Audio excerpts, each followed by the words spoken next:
محمدا عبده ورسوله أما بعد فإن خير الكلام كلام الله وخير الهدي هدي محمد صلى الله عليه وسلم وشر الأمور محدثاتها وكل محدثة بدعة وكل بدعة ضلالة وكل ضلالة في النار.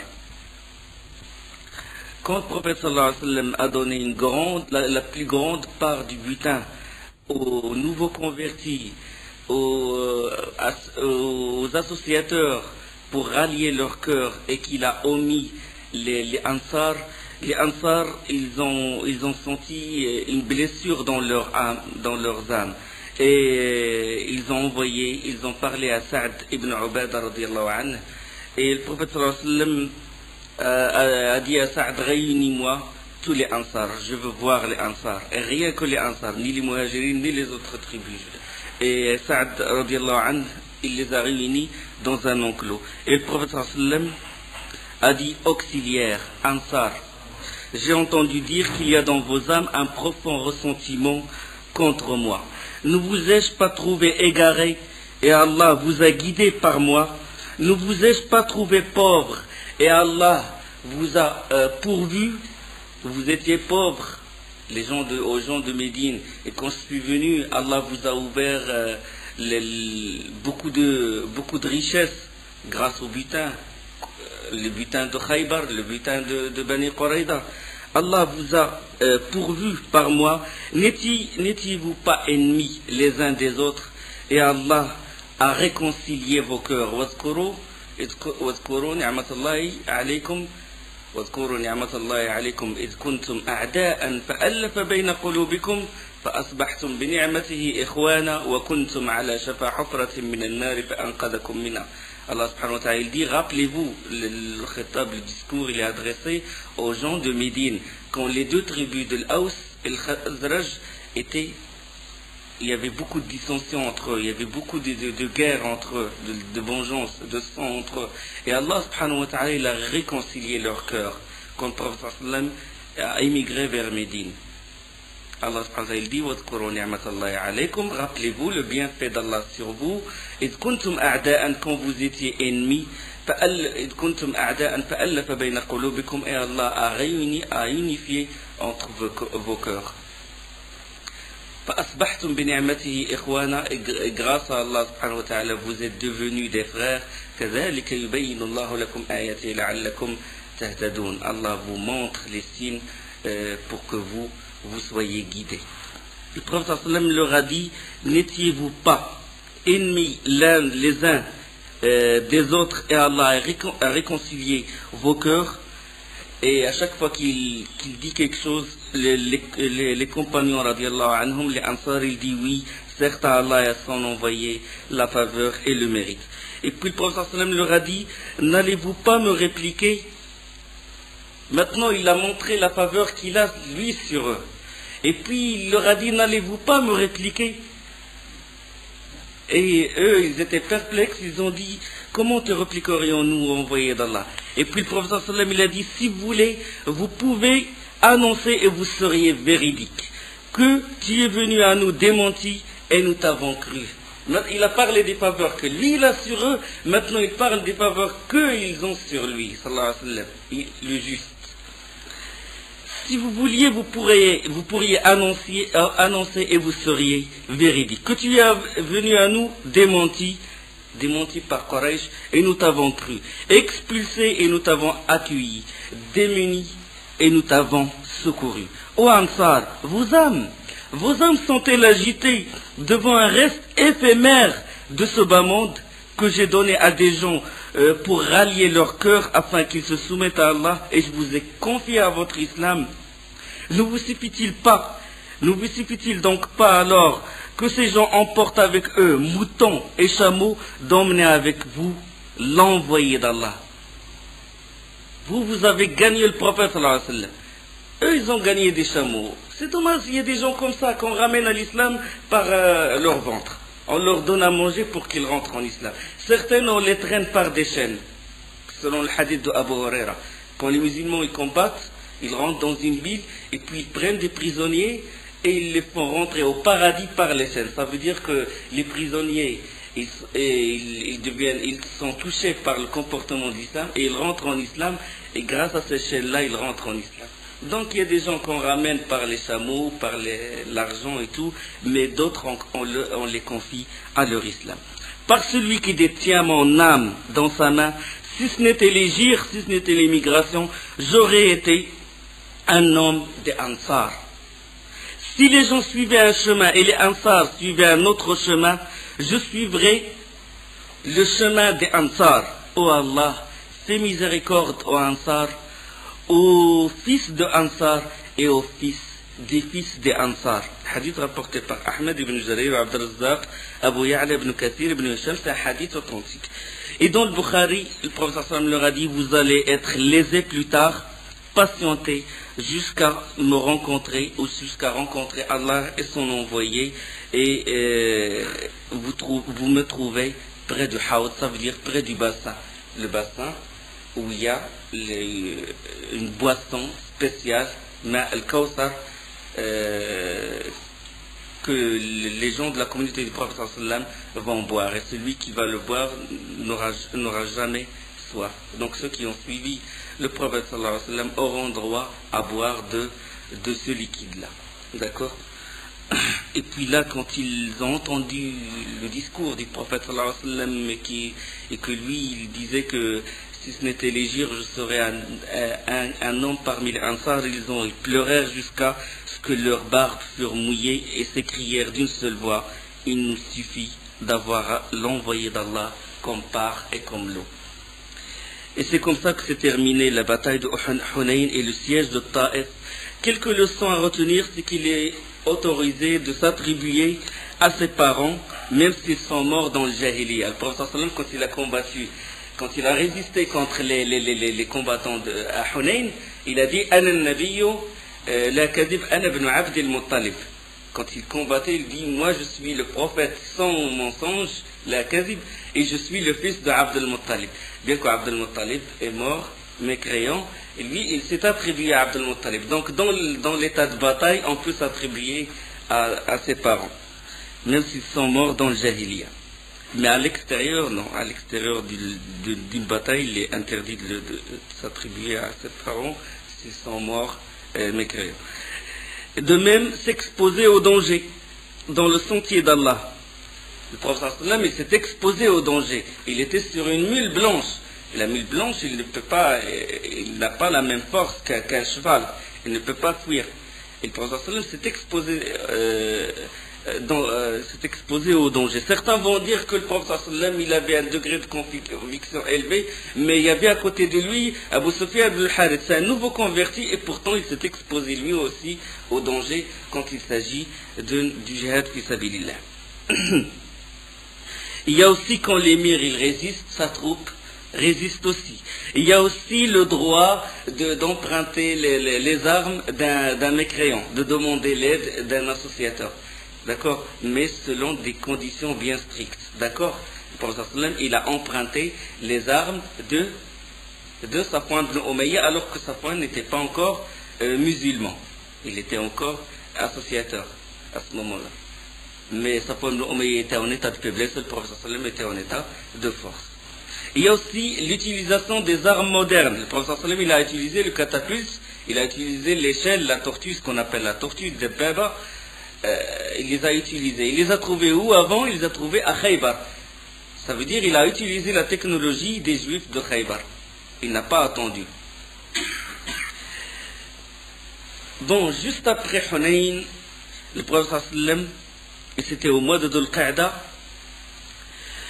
les compagnons et le prophète sallam prirent l'habit de l'ihram à Al-Ju'rana. Le-Ju'rana, c'est juste, je ne sais pas si j'ai encore la carte des limites. De toute façon, la Mecque et le tour, non, elle n'est pas là. Autour de la Mecque, il y a la frontière de l'Haram. Quand on rentre, quand on dépasse cette frontière, il n'est pas autorisé de combattre, il n'est pas autorisé de couper un arbre, il n'est pas autorisé de tuer un animal. Le Ju'rana, c'est juste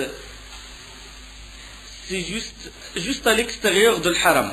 Juste à l'extérieur de l'Haram, vers l'est. Et donc c'est à cet endroit que le prophète sallam a partagé le butin de Hunayn, et à cet endroit le prophète sallam il a porté son ihram, et il est rentré à la Mecque la nuit. Il est rentré à la Mecque la nuit. Il a fait tawaf, il a fait sa'i, l'aller-retour entre Safa et le Marwa, il s'est rasé la tête, il s'est désacralisé, et il est retourné à Al-Ju'rana. Ça veut dire qu'il est sorti de la limite de l'Haram, et de Al-Ju'rana, de cet endroit-là, et il s'est dirigé vers Médine. C'est pour ça que Ibn Omar, radiyallahu anhu, et il n'était pas au courant de la Umrah du prophète sallallahu alayhi wa sallam, de cette Umrah, ce qu'on appelle Umrah al-Ju'rana.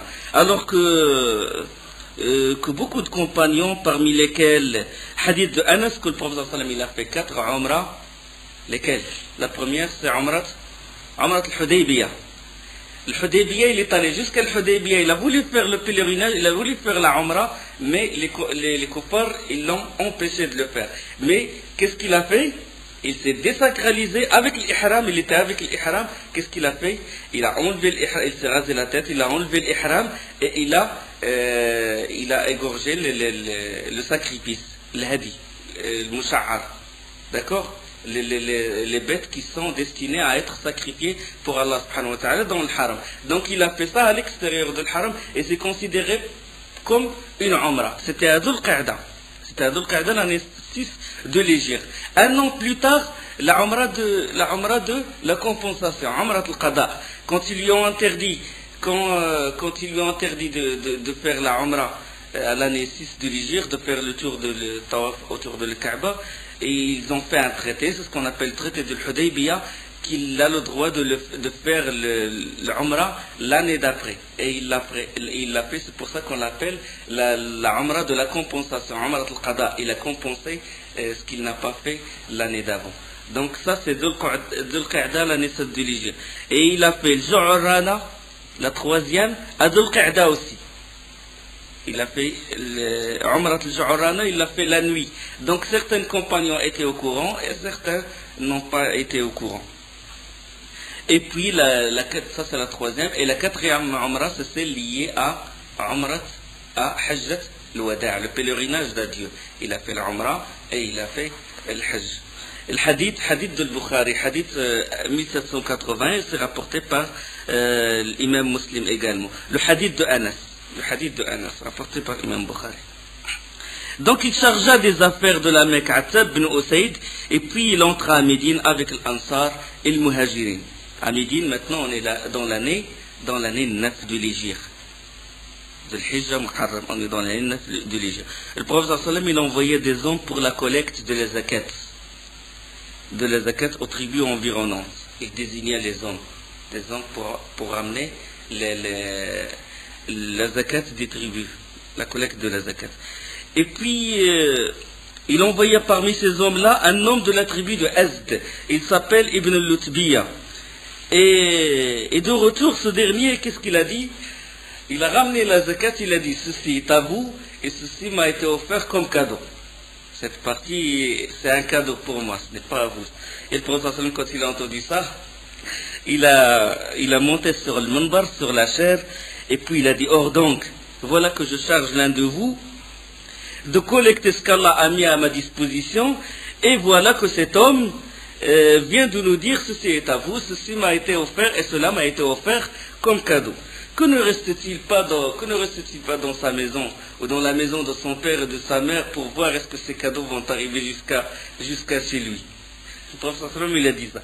Et puis il a dit, par Allah, aucun d'entre vous ne prendra illégalement quoi que ce soit sans rencontrer plus tard Allah en portant ce qu'il a pris le jour de la résurrection. Celui qui prend quelque chose illégalement, il le portera sur son dos le jour de la résurrection. Le reste du hadith, le prophète sallam a dit, je renierai certainement quiconque d'entre vous rencontrera Allah en portant un chameau qui blatère, ou une vache qui beugle, ou une brebis bêlante. Puis il leva ses mains jusqu'à dévoiler la blancheur de ses aisselles, et il a dit, Seigneur Allah, ai-je bien transmis?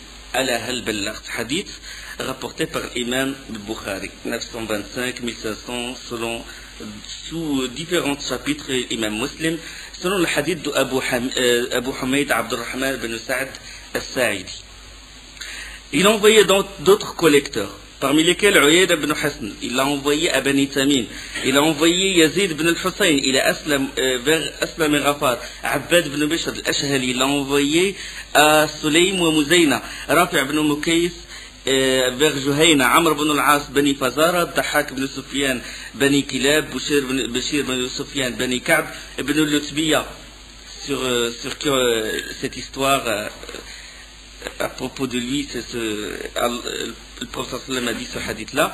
Ibn al-Lutbiya, il a bin Zubiyan, et le Muhajir ibn Umayya, il a Sana'a, et Ziyad ibn Labid, il a Hadramaut, donc plusieurs. Certains, durant cette année-là, de l'Égypte, et certains plus tard. Donc ça montre que la da'wa du prophète sallam, il s'est propagé dans la péninsule arabique, et que le prophète sallam a le pouvoir sur toute la région. Et quand il est arrivé à Médine, toujours le djihad n'a pas arrêté durant. Vous avez remarqué, à partir, quand le prophète sallam, juste après l'immigration, le djihad n'a pas arrêté. À chaque fois, il envoie des expéditions. Il a envoyé Abdullah ibn Hudhayfa al-Sahmi, radiallahu anhu. Et dans cette expédition, il se passa un événement. C'est qu'Abdullah ibn Hudhayfa al-Sahmi, il s'est mis en colère contre sa troupe. Je crois ils ont dit, ils se sont précipités, ils se sont pressés de retourner chez eux, et lui il s'est mis en colère. Il leur a dit, le prophète sallam ne vous a-t-il pas dit que vous devez m'obéir? Ils ont dit oui, certes. Il a dit, ramassez-moi du bois. Ils ont ramassé du bois, il a dit faites du feu. Ils ont fait le feu, il a dit jetez-vous dans ce feu-là. Il était enragé contre eux, et il a dit jetez-vous dans ce feu-là. Certains, ils s'apprêtaient de sauter dans ce feu-là, mais les autres les retinrent. Ils ont dit, écoutez, nous sommes réfugiés auprès d'Allah pour fuir le feu, pas pour rentrer dans le feu. Et puis, après il s'est calmé, quand ils sont retournés voir le prophète sallallahu alayhi wa sallam, ils lui ont fait le récit de ce que leur a demandé Abdullah ibn Hudhayfa al-Sahmi. Le prophète sallallahu alayhi wa sallam a dit une chose. Il a dit, par Allah, si vous êtes entrés dans ce feu-là, vous n'y sortirez pas que le jour de la résurrection. Celui qui rentre dans ce feu-là, il ne sortira jamais de ce feu-là. Il a dit, l'obéissance est dans le convenable. On ne doit obéir que dans le convenable. On ne doit pas obéir quelqu'un dans la désobéissance d'Allah subhanahu wa ta'ala. Hadith de Bukhari 4340. Une autre expédition, le prophète sallam, il envoya Ali radiallahu anhu à la tête de 150 hommes, 100 sur des chameaux et 50 cavaliers, au territoire de Taï, le territoire dans la tribu de Taï, qui appartenait au poète qui s'appelle Hatim al-Ta'i. Hatim al-Ta'i a la générosité proverbial. Il est très connu par sa générosité, et la tribu de Taï, elle est connue par sa générosité. C'est un territoire qui s'étendait au nord-est de Médine, et où se trouvait le temple. Ils adorent un tarot qui s'appelle le temple de Fils, Sanam Fils. Et la troupe de Ali radiallahu anhu, elle arborait un étendard noir et une bannière blanche. Il effectua un raid le matin de bonne heure, et il détruisit le temple, ce temple-là qui s'appelle temple de Fils, et il y fit des prisonniers, et il ramena comme butin les ovins, les chameaux, etc. Et parmi les prisonniers, une vieille femme, c'est la sœur de Adi ibn Hatim. Adi ibn Hatim, sa sœur. Hatim, c'était le chef de la tribu de Taï, et Fatima, c'est sa fille. Et Adi, quand il a vu la troupe s'approcher, il a pris la fuite et il est allé vers Sham, ça veut dire la Syrie, vers le nord. Et alors là, Ali radiallahu anhu, il chargea Abu Qatada et Abdullah ibn Utayk pour s'occuper des prisonniers et des biens. Et parmi les biens, il y avait des épées, des cuirasses, des trésors de Adi. En route, il partagea le butin et il préleva la part du prophète sallallahu alayhi wa sallam, le 1/5. Et arrivé à Médine, il présenta Fatima bint Hatim au prophète. Et Fatima, qu'est-ce qu'il a dit? Il a dit, envoyé d'Allah, mon père est mort et notre soutien nous a quittés. Veux-tu te montrer généreux avec moi? Allah te fasse générosité. Et le prophète lui a dit, qui est ton soutien? Il a dit, c'est Adi. Il a dit, Adi, celui qui a fouillé Allah et son envoyé. Et après, le prophète se détourna de cette femme. Le lendemain, la femme a refait la même demande. Sois généreux envers moi.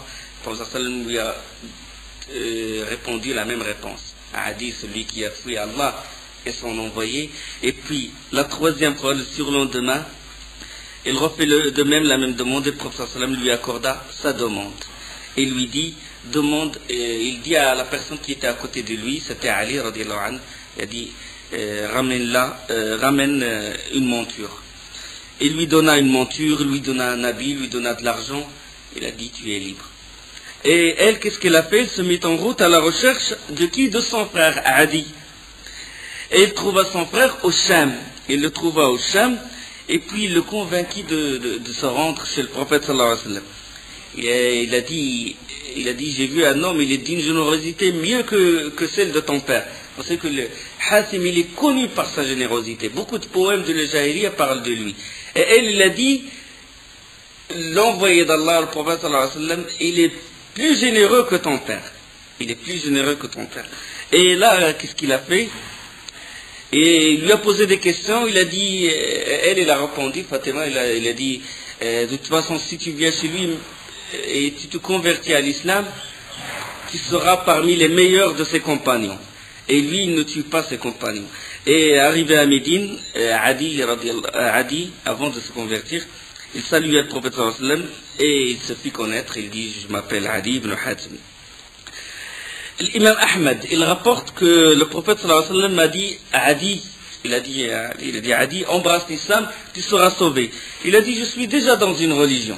Et le prophète sallallahu alayhi wa sallam lui a dit, je connais mieux ta religion que toi tu la connais. Il a dit, comment? Tu connais mieux ma religion à moi? Il a dit, tu ne fais pas partie de Rukusiya, une secte dans la religion du christianisme.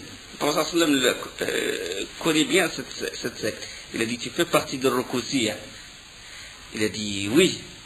Il a dit, tu es le chef de ta tribu. Il a dit, oui. Il a dit, tu prends le quart du butin. Il a dit, oui, je prends le quart du butin. Il a dit, ne sais-tu pas que ta religion te l'interdit?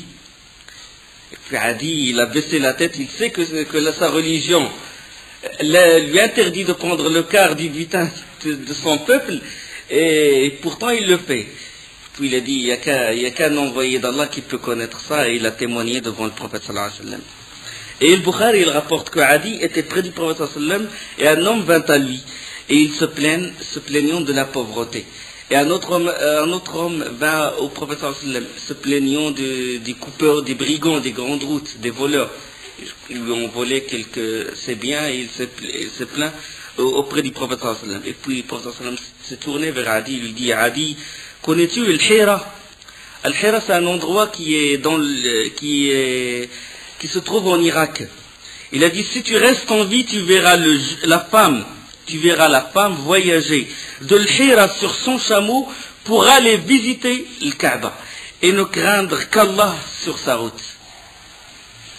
Il a dit, tu vas vivre, peut-être que tu vas vivre jusqu'à voir le jour où la femme va venir tranquillement avec son tuteur, bien sûr, parce que la femme n'est pas autorisée à faire pèlerinage toute seule, il faut l'un de ses proches, le père en priorité, le mari en priorité, le père et les tuteurs selon leur classification dans la jurisprudence. Il a dit, tu vas voir la femme venir tranquillement. Ça veut dire qu'il n'y aura plus de brigands, il n'y aura plus de coupeurs de route, il n'y aura plus de guerre tribale. La femme va venir ne craindre qu'Allah subhanahu wa ta'ala. Et Adi, il s'est dit, lui-même il rapporte ce hadith qui est dans le Bukhari. Il a dit, où vont se trouver les grands voleurs de taille? Et puis le prophète sallam, il a dit, si tu restes en vie, tu verras les trésors de Khosroès entre les mains des musulmans. Et si tu restes en vie, tu verras l'homme sortir l'or et l'argent pour le donner comme zakat, mais sans trouver personne qui peut le prendre. C'est-à-dire il y aura beaucoup de richesses et la personne, il veut donner la zakat, mais il n'y a pas de pauvres. Et là, le prophète sallallahu alayhi wa sallam a dit, il n'est pas un seul d'entre vous à qui Allah ne parlera pas, et sans l'intermédiaire d'un interprète. Ça, c'est le jour de la résurrection. Il va lui dire, Allah va lui dire, ne t'ai-je pas envoyé un envoyé qui te transmet le message? Il dira, si Allah. Ne t'ai-je pas donné de l'argent et comblé de faveurs? Il répondra, si. Et il regardera à droite et il ne verra que l'enfer. Il regardera à sa gauche, il ne verra que l'enfer. Mettez-vous à l'abri de l'enfer, ne serait-ce que par un morceau de date, et celui qui n'en trouve pas, par une bonne parole. Subhanallah. C'est un grand hadith très important. Donc mettez-vous à l'abri de l'enfer, ne serait-ce que par un morceau de date. Si vous ne trouvez pas la bonne parole, ou épargnez la langue, votre langue, de ne pas toucher d'autres personnes. Ali radiallahu anhu, il a dit, j'ai vu la femme, je suis resté vivant jusqu'à voir la femme partir pour le pèlerinage, ne craignant qu'Allah. Et je faisais partie de ceux qui ont ouvert les trésors de Kisra, Hormuz, le Khosrow-Estis de Hormuz. Et s'il vous reste, il s'adresse à nous, et s'il vous reste quelques années à vivre, vous verrez ce qu'Abu al-Qasim a dit, ça veut dire le prophète sallallahu alayhi wa sallam, l'or et l'argent que les gens ne vont plus accepter. Et Ibn Hajar, celui qui a fait l'explication de Bukhari, il a dit peut-être la troisième, ça veut dire que la personne, il sort, il veut donner de l'argent mais il ne trouve personne. Il dit, Ibn Hajar al-Asqalani, rahimahullah, il a dit peut-être la troisième se passa à l'époque de Omar ibn Abdel Aziz. Omar ibn Abdel Aziz, à la fin du 1er siècle, l'imam abbasside. Et selon aussi le Bayhaqi dans Dalaïl al-Nubuwa, il a dit pareil. Donc, ça c'est les plus importantes expéditions qu'a envoyé le prophète sallam. Et l'année, le mois Rajab de l'année 9 de l'Hégire a eu lieu la grande razwa de Tabouk. Donc le succès définitif maintenant sur le Quraysh, l'entrée de Hawazin en islam, ont renforcé l'affaire de l'islam. Et les délégations commencèrent à venir. L'année 9 de l'Hégire, déjà les délégations commencèrent à venir. Les tribus lointaines, ils embrassent l'islam et ils envoient des délégations au prophète sallam pour leur donner des prescriptions de l'islam, pour leur envoyer quelqu'un qui leur apprend l'islam ou quelqu'un qui prend la zakat de chez eux. Donc maintenant les gens ils rentrent en islam, afouaj.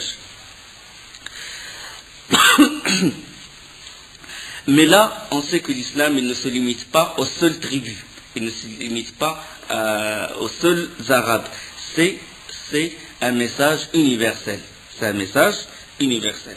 Le prophète sallam il a dit, والذي نفسي بيده ما يسمع بي يهودي ولا نصراني ثم لا يؤمن بي إلا أدخله الله النار. Par celui qui détient mon âme dans sa main, nul, ou si quelqu'un a entendu parler de moi, fût-il juif ou chrétien, et après avoir entendu parler de moi, il n'a pas cru en moi, il n'a pas cru en mon message, Allah le fera rentrer en enfer.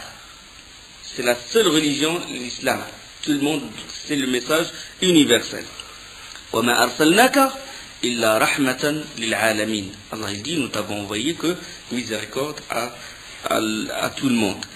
Ya ayyuhan nas inni rasulullahi ilaykum jami'a. Dit aux gens, je suis l'envoyé d'Allah à vous tous, en totalité.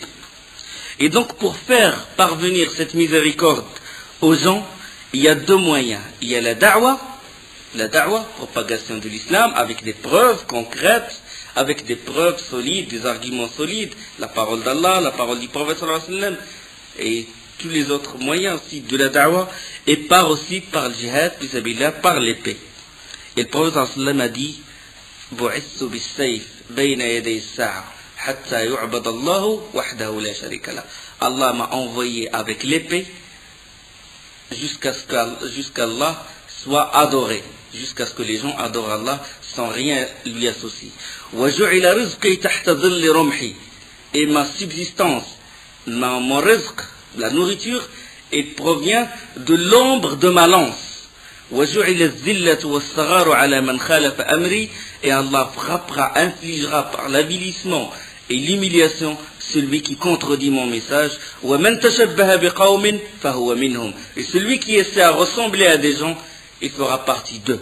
Celui qui essaie de ressembler au prophète sallallahu alayhi wa sallam extérieurement et intérieurement, il fait partie des compagnons, il fait partie de ceux qui suivent le prophète sallallahu alayhi wa sallam. Celui qui veut ressembler à un acteur de cinéma ou une star de télé, il fait partie d'eux. Et en général, même psychologiquement, le faible, il imite le fort. C'est pour ça, quand il a commencé le hadith, il dit Bu'istu bis-sayf, Allah m'a envoyé avec l'épée. Allah m'a envoyé avec l'épée pour dire à la fin, et celui qui essaie de ressembler à des gens, il fait partie d'eux, parce qu'en général, celui qui essaie de ressembler à des gens, il est inférieur à eux, par rapport à eux. Parce que le faible, il imite le faible, et le fort. Ton fils, c'est lui qui t'imite. Il essaie de porter des vêtements comme toi, il essaie de faire les gestes que tu fais. D'accord? Donc, celui qui suit le prophète, qui essaie de ressembler au prophète, qui a la conviction ferme que le prophète est fort, celui-là fait partie des compagnons du prophète. Ces deux armes, à savoir l'épée et la da'wa, la propagation, le message par la parole, les arguments, sont évoqués dans un même verset de Sourate Al-Hadid. لَقَدْ أَرْسَلْنَا رُسُلَنَا بِالْبَيِّنَاتِ وَأَنزَلْنَا مَعَهُمُ الْكِتَابَ وَالْمِيزَانَ لِيَقُومَ النَّاسُ بِالْقِسْطِ. Nous avons effectivement envoyé nos messagers avec des preuves évidentes et faire descendre avec eux le livre et la balance afin que les gens établissent la justice. Donc, preuve évidente, da'wa, message. Le Coran, le livre et la balance. Le reste du verset. وَأَنزَلْنَا الْحَدِيدَ فِيهِ بَأْسٌ شَدِيدٌ وَمَنَافِعُ لِلنَّاسِ. Et nous avons fait descendre le fer, l'arme, le fer, dans lequel il y a une force redoutable, aussi bien que des utilités pour les gens. D'accord? Donc, da'wa et fer, les deux. وَلِيَعْلَمَ اللَّهُ مَنْ يَنْصُرُهُ وَرُسُلَهُ بِالْغَيْبِ إِنَّ اللَّهَ قَوِيٌّ عَزِيزٌ. Et pour qu'Allah reconnaisse qui, dans le ghaib, dans l'invisible, défendra sa cause et celle de ses messagers, certes Allah est fort et puissant. Surat Al-Hadid, Surat 57, verset 25. Donc par qui commencer par le djihad? Par qui a commencé le prophète sallallahu alayhi wa sallam? Par Quraysh. La bataille de Badr et Sariyat Ubayd ibn al-Harith, les expéditions qui ont eu lieu la première année de l'Hégire et la deuxième année, la troisième a eu lieu Badr. Donc il a commencé par les plus proches. Ya ayyuhalladhina amanu qatilu alladhina yalunakum min al-kuffar wal yajidu fikum ghilza. Combattez ceux qui ne croient, vous qui croyez, combattez ceux des mécréants qui sont près de vous et qu'ils trouvent de la dureté en vous. Le prophète il a commencé par les plus proches d'abord. Et après Quraysh, les tribus environnantes, et le plus près jusqu'à combattre les Romains dans la bataille de l'expédition de Mu'ta, où a été tué Zayd ibn Haritha, a été tué Ja'far ibn Abi Talib, radiyallahu anhu, et a été tué également Abdullah ibn Rawaha, la fameuse bataille de Mu'ta contre les Rassanides, alliés des Romains. Donc Allah subhanahu wa ta'ala dit قاتلوا الذين لا يؤمنون بالله واليوم الآخر ولا يحرمون ما حرم الله ورسوله ولا يدينون دين الحق من الذين أوتوا الكتاب حتى يعطوا الجزية عن يد وهم صاغرون. Combattez ceux qui ne croient ni en Allah ni au jour dernier, qui n'interdisent pas ce qu'Allah et son messager ont interdit et qui ne professent pas la religion de la vérité parmi ceux qui ont reçu le livre, à savoir les chrétiens et les juifs, jusqu'à ce qu'ils versent la capitation par leurs propres mains en état d'humiliation. La sourate 9 et là est le verset 29. Donc, ce n'est qu'après djihad, ce n'est qu'après qu'Allah, la loi d'Allah s'applique sur les gens. À partir de ce moment-là, la ikraha fid din, nulle contrainte en religion. Quand la loi d'Allah s'applique sur terre, après ça on dit nulle contrainte en religion. Celui qui ne veut pas rentrer en islam, qu'il ne rentre pas en islam. Il paye la capitale, il paye le jizya. Ce n'est qu'à partir de ce moment-là que s'applique ce verset-là. Des fois, les gens, ils délaissent le djihad, ils délaissent la da'wah, ils disent non, je ne vais pas propager, je ne vais pas lui montrer la bonne voie, je vais pas. Pourquoi? Nulle contrainte dans la religion. Il ne faut pas contraindre les gens dans la religion. Mais il faut bien comprendre le verset, dans quelles circonstances a été révélé et dans quel endroit on peut le mettre. Le reste du verset, il explique. Nulle contrainte en religion, suivez-moi la suite du verset, car le bon chemin s'est distingué de l'égarement. Quand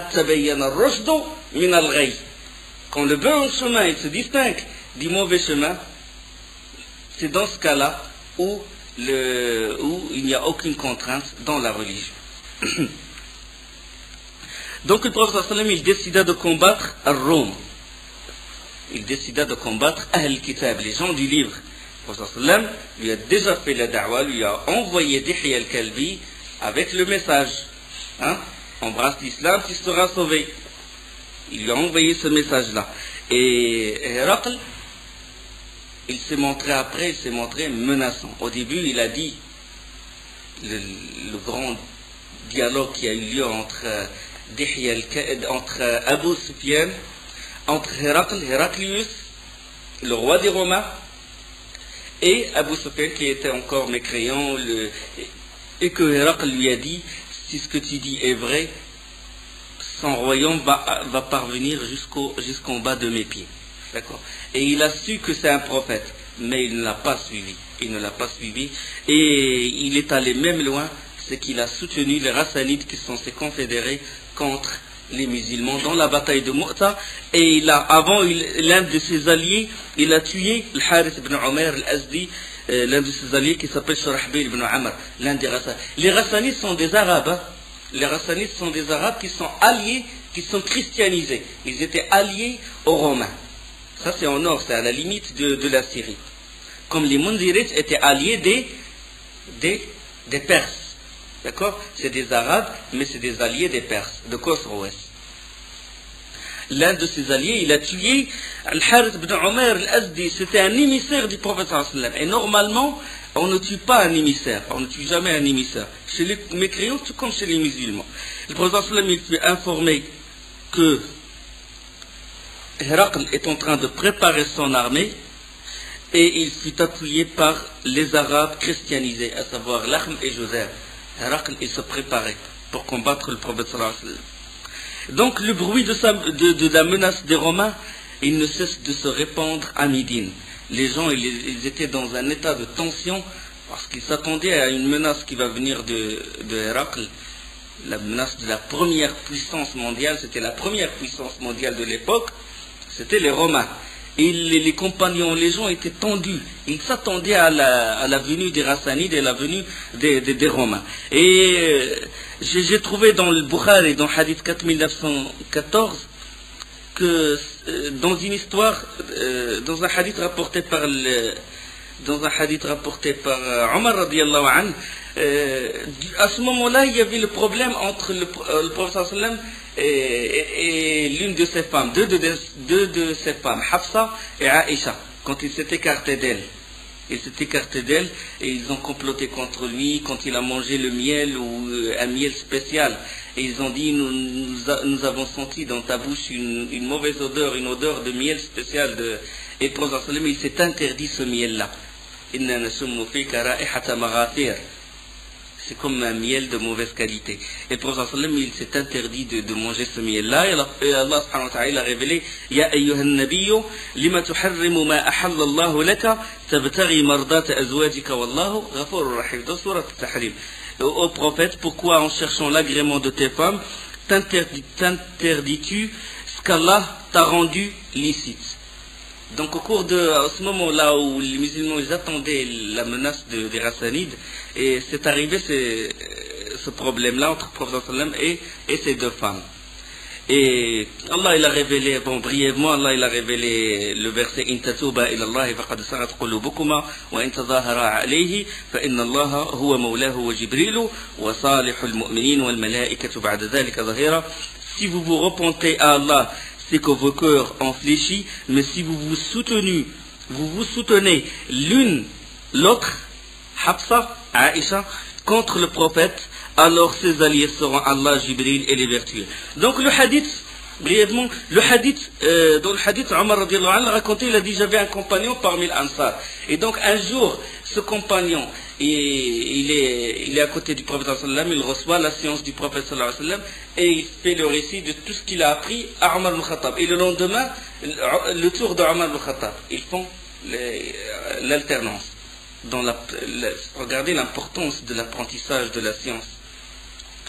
Donc, et s'il s'absente, comme il a dit, radiallahu anhu, je lui fais le récit. Et on redoutait, dans le hadith de Bukhari, voilà, et on redoutait une attaque de l'un des rois Hassanides. On a été informé qu'il se préparait à envahir Médine. Et nos âmes sont perturbées par cette nouvelle. Nos âmes sont perturbées. Là, Omar ibn Khattab qui raconte à Ibn Abbas dans le hadith de Bukhari. Il a dit, un jour, mon compagnon Ansarite frappa à la porte en disant, ouvre, ouvre. Omar, qu'est-ce qu'il a fait? Il a sursauté, il a dit, le Hassanide est arrivé. Le Hassanide, parce qu'il s'attendait, il était perturbé par ça. Et il a dit, et l'Ansar, l'auxiliaire, il a dit, pire que ça, l'envoyé d'Allah s'est éloigné de ses pas. Il a divorcé ses pas, il a répudié. Divorcé, c'est vrai, il y a une des versions où il s'est marqué divorcé, mais il ne les a pas divorcés, mais la formation, il fut parvenu au compagnon modifié. Au début, il s'est éloigné, mais les gens, on sait que les gens toujours dans une information, ils agrandissent, ils ajoutent beaucoup de choses. Et c'est devenu, au lieu de venir s'écarter, azl, atizar, et c'est devenu tallaqa. Le prophète on ne les a pas divorcés, il s'est juste écarté de Hafsa et de Aïcha. Et regarde comment ils aiment le prophète sallallahu alayhi wa sallam, et pour eux, le fait que le prophète sallallahu alayhi wa sallam a un problème avec ses femmes, c'est pire que la menace des Romains. Regarde jusqu'à quel point ils aiment le prophète sallallahu alayhi wa sallam, jusqu'à quel point et ça les touche de voir le prophète sallallahu alayhi wa sallam en colère, ou ça les touche de le voir chagriné. Hadith, comme j'ai dit, le Bukhari.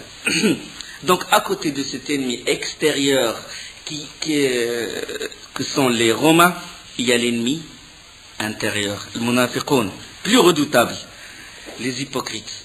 Eux, ils essaient de faire peur aux compagnons musulmans de la menace de Héracl.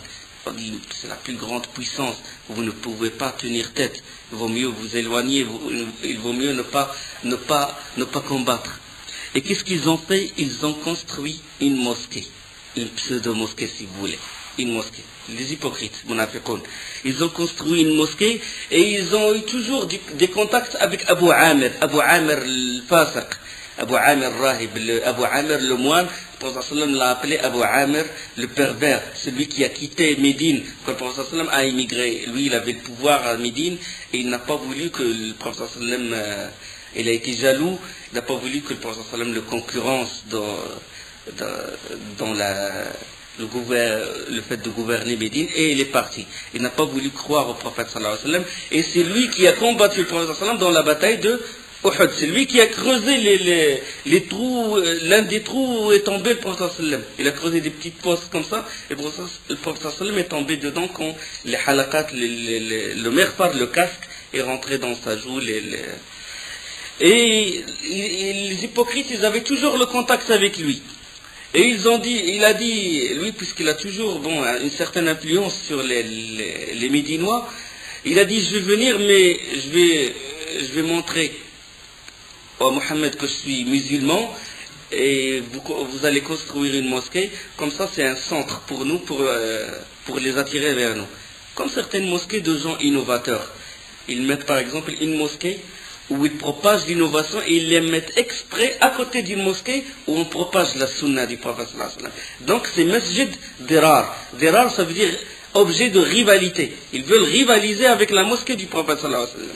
D'accord? Et c'est un centre où se mettent les hypocrites. Et pour donner une légitimité à cette mosquée, ils sont allés voir le prophète sallallahu alayhi wa sallam, ils lui ont dit nous avons construit une mosquée, nous voulons que tu fasses la prière dedans pour que la bénédiction d'Allah soit dedans. Et le prophète il était très occupé dans la préparation de la bataille de Tabouk. Il a dit, je suis sur le point de partir à Tabouk, je suis très occupé. À mon retour, Inch'Allah, je viendrai et nous y prions ensemble.